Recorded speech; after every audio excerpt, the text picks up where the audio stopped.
Kaya di ako sumali kasi alam ko may tubig ang laro. Hindi po pwedeng, makinig, hindi po pwedeng igaganon yung baso ha. Inunuko mo. Kaya lang ingat dito sa hagdanan kamo oh. Sabagay malalakas tong mga to eh. Ang makikita namin na igaganon ang baso, Tapos kukuha ng tubig dito.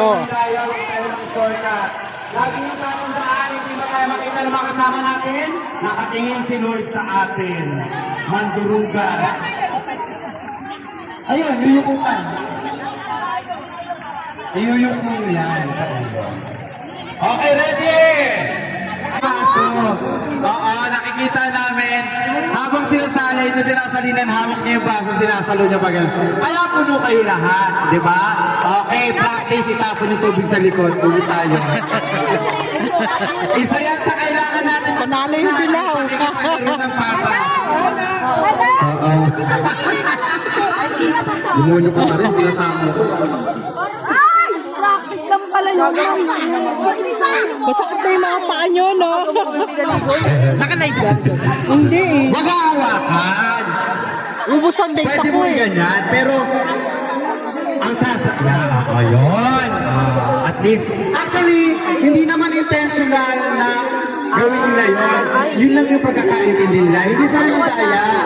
Yun yung alam nila kasing tama. O kaya itatama lang natin. Tama, mami?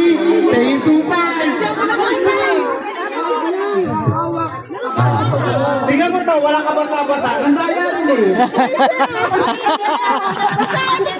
Yung hindi basa ng daya. Makinig, okay lang na iangat yung baso para maisalin.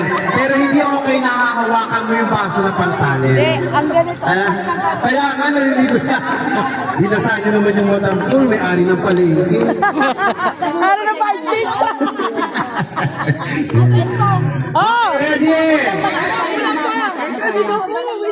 Ulit daw, ulit. Hindi natin pa-practice, panalo na sila.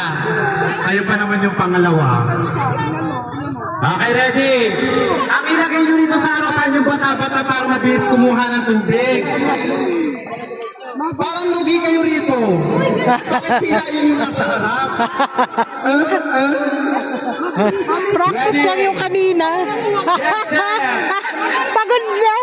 Practice lang. Isa na sige team building dan. Ready, get set na nga tayo eh.